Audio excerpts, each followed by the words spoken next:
Reynosa, Tamaulipas. You know, my grandmother, I would go visit my grandmother every week. I spent so much time in Mexico as a kid. And it was this thing where I loved it. I was inspired by it. And I think that growing up, TV was my best friend. Because my mom worked double shifts at a restaurant. She washed dishes. She was a cook at a Mexican restaurant. And as I got older, I realized that TV was changing. It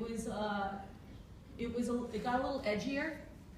It became more about the adults and less for the kids. And to me, when that started happening, it really bothered me because TV was the beginning of my dream of wanting to do it. And I felt that creating this show, I wanted to create this world that kids could watch with their parents. And maybe I could influence the next Cristela living in a border town that wants to do it. That's you? I mean, it is. It's this thing. You know, you just want to make sure that, for me, everything I do in my life, I want it to matter. And we're in such a special time as Latinos, where we've grown in numbers so much to the point where people are finally starting to pay attention to us. And it's so weird that it took so long for them to pay attention to us. But the fact that this is actually happening on ABC, and let me tell you, the process has been great because they really let me tell them no to a lot of things. And I realized that all they wanted to know was an explanation to why I was saying no. So as long as I gave them a valid excuse to why their choices weren't good, weren't bad, whatever it was, whatever didn't paint this world in a real way, they listened and they totally honored everything and let me have my voice, which I was very lucky to have. So, I think, Cristela, thank you for sharing that. And I think that I see a lot of young faces here, people who marvel at your journey and your work, your ethic, your preparation, the luck also, because luck plays part of it. I want to go back to the beginning a little bit, because I know that much like this mother, she had her doubts about this choice of career, right? Let's talk about that. My mom always thought that acting was just Televisa. So like when I told her that I wanted to act, she thought I meant novelas. And she's like, ay, mija, I don't think you're pretty enough to be the you know like how like the women in novelas, you're like, damn. So like my mom, she didn't understand that acting was something you could do here. Because in my family, we watched Televisa all day long. This is before Azteca was even a thing, you know. Back in the old days when Siempre Domingo was still on, you know. Velasquez, shout out to the old times, you know. So for me, my mom, for the first 8 years of my life, my family, we lived in an abandoned diner. We were squatters, pretty much. And it was this thing where we're squatters here. But even then, it was a big step up to where my mom came. It was from my mom's village, you know, that had no running water, no electricity, no anything. My mom, because we grew up so poor, the dreams were always about survival. So my mom always said that dreaming and shooting big was for people that had money and the opportunity to chase it. Our dream should be, she wanted me to cut hair, because she thought, even in a recession, people need their hair cut. So you'll always be busy.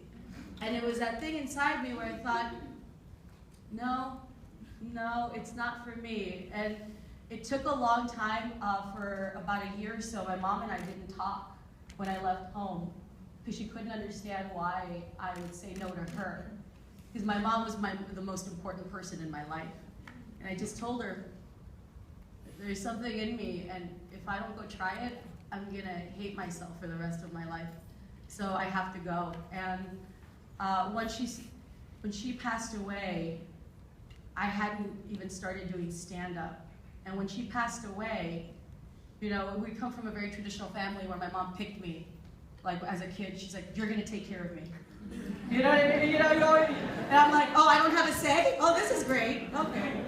So I took care of her until she passed away, and after that I thought, the doors are open, the gates are open, and finally I can try to chase this dream full time and not worry about having to come back home to take care of my mom. Which is actually, this show starts from a point in my life where I had to leave college to move back home to take care of my sister's kids and my mom when she got sick. And to me it was just, it's really surreal to see this on screen and have this woman play my mom who I kept her name, Natalia, as a big tribute to her. So.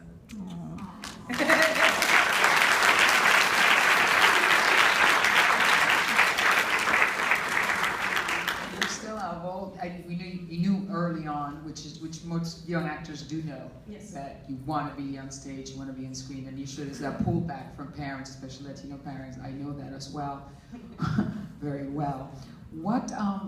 So why stand up? Tell me about that. I really love theater, and I started doing theater in the Valley where I grew up, and we were all Mexican, so we all did Mexican version of plays.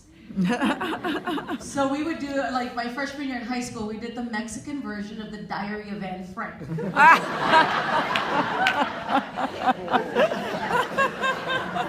you Anne Frank? No, I was not Anne Frank. I was one of the moms, and my brothers kept making fun of me, like, instead of Nazis, are they gonna have mariachi? What's up? Like, we're all Mexican. What? But it was that thing where, like, we didn't, because we were all Mexican, we didn't see anything wrong with it. This is just the play we were doing. When I went out into the real world and tried to do plays, I realized that it was very limited to what Latinas could play. Back then it was Rent, which had just come out, could do West Side Story. After that, In the Heights wasn't a musical then, you know, so it was very limited. So after you did those two shows, which I did West Side Story, and I almost did Rent, and I'm like, well, I'm done. And I started doing stand-up because stand-up allowed me to write the material and perform it. So I knew I could come up with my own material and show people what I could do. So I knew that in order to get ahead, I had to create this world for me, which ended up working out so well because when I started doing stand-up, I realized that there was actually a need for it because Latinos doing stand-up is still such a new thing. We have people representing us, but it's not as mainstream as possible. Like the people you can name that are actually making a name for themselves in stand-up, you can kind of name them both hands, which which is very interesting. When I see successful comedians like you and see that you're good at stand-up and you pick that, I'm always marveling, what was the first time you went on stage and where was it? How bad was it or how good was it? It's on YouTube. The first time I ever did it, I did on stage because I wanted a record of it, and it was on VHS. VHS was a thing, kids, that existed before DVDs. It was a thing called VCRs. You could buy them at Montgomery Ward's.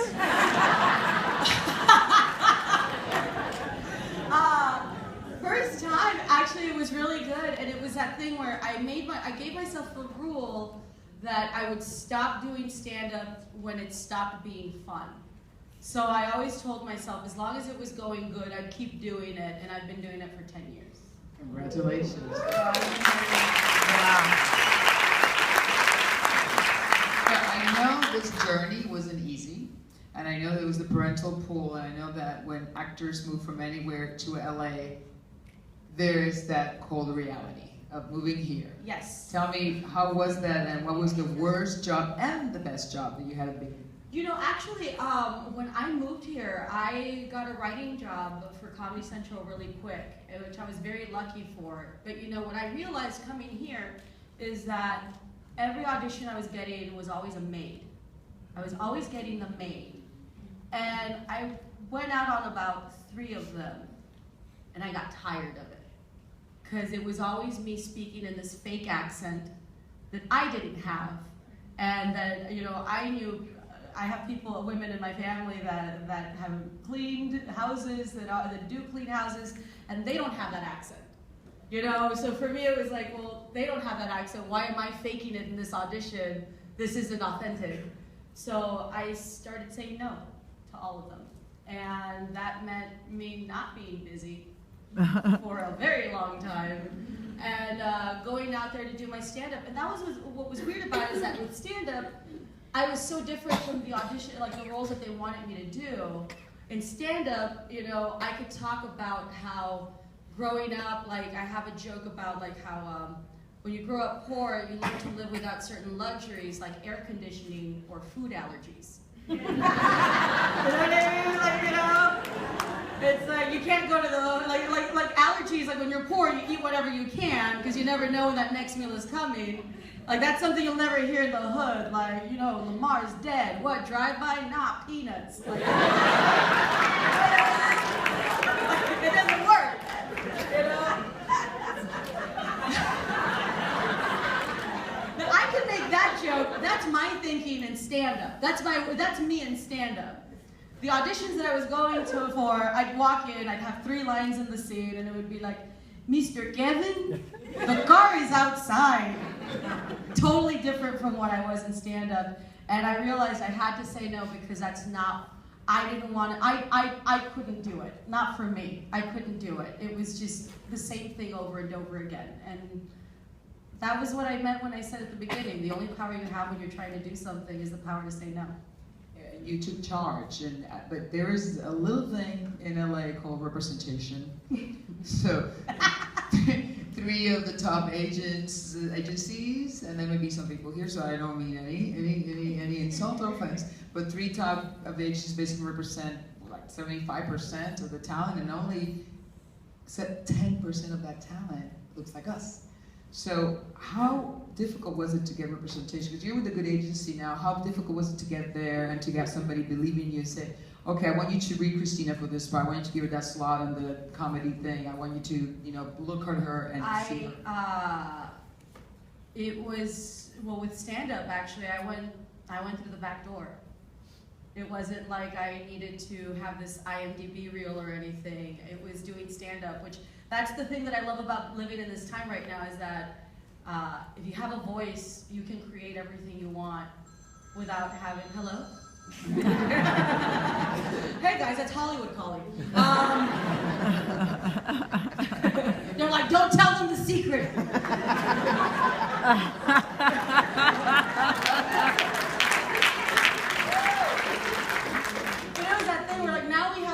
Now we have the opportunity to create our own stuff, to show them what we did, which is actually what we did with the pilot. Initially, the pilot was passed on because there were a lot of projects with a lot, like, high-level A-list names, and I understood it because I am not an A-list name, so it's that thing. Not yet. Well, you know, so it was. I could change. So it was that thing. Thank you. Where it was that thing where we took money. We used about like 33% of what the regular budget is, and we shot this pilot. And we want to just make sure that we told this story, because we thought if people can see the video of what we're trying to tell, they'll get it. If they don't understand it in written word, they'll see it and get it when they see the video. And that's exactly what happened. And we did it on our own. We did it. It was a different path, and it was, I think it's the first one of its kind, and it paid off because not only did this pilot, this is supposed to be a presentation, we were going to reshoot the pilot. When we turned this in, the network said, this is great, we love it the way it is, and it's going to be on air that way. This is what we did on our own without...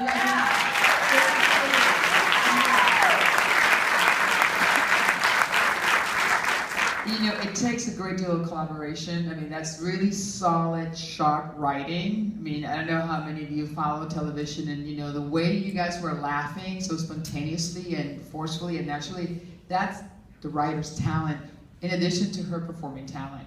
And then she's one of the writers. So how do you hook up with Kevin? Where does that come from? Tell me about that. You know, when I got the opportunity to create the show, they asked me if I wanted to do it by myself or have a partner. And I wanted to have a partner because I had never written a show, I had never written a sitcom. And I believe in being able to, I'm willing to ask for help when I need it. You know, it's like willing to ask for help is such an important thing.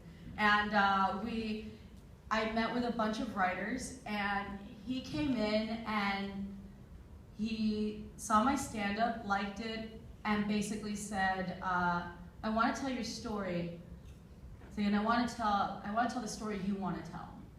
I don't want to tell the story that everybody wants to see. I want to hear the story that you want to bring to the table.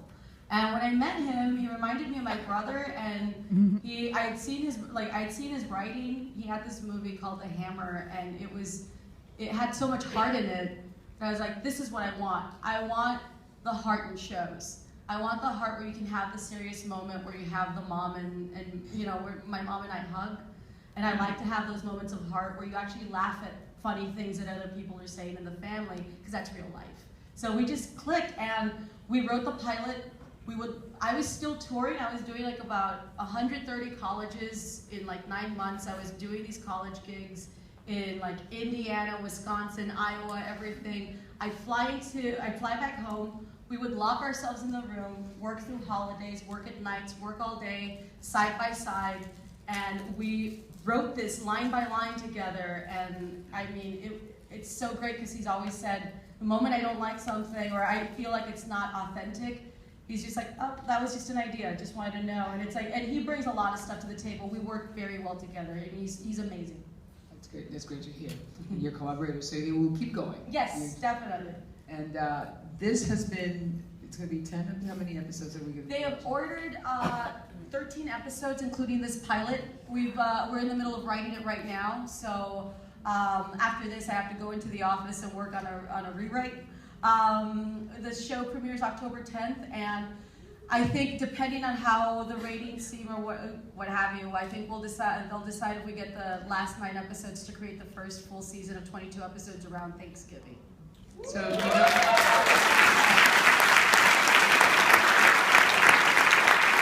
know what that means. We use the power of social media or friends of Radio Bemba to tell everybody. Radio Bemba is really important. We love to talk. So, the 10th of October, please, everybody, watching Cristela, because we have to make it a hit because it's well worth it. And this girl has worked too hard. Too hard. Before I open it to questions that the audience may have, I wanted to ask Cristela, because she's young and happening, and it took a lot of work to get here. Besides really good work ethic, what can you tell young and old people like who are still trying to make it in the industry they should be focusing and doing to try to make their dreams come true?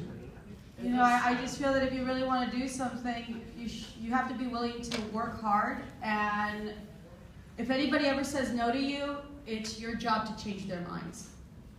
So the no just means that they don't quite get what you're doing yet, but you got to keep at it, and as long as you really want it and don't give up, you'll get there.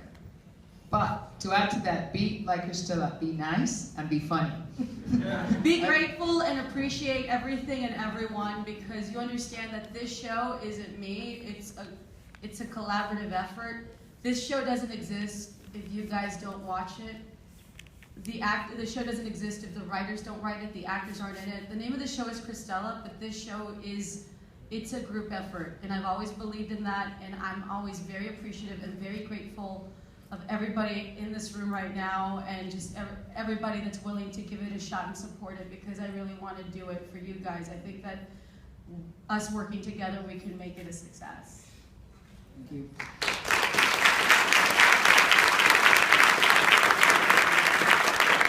I want to make sure that, because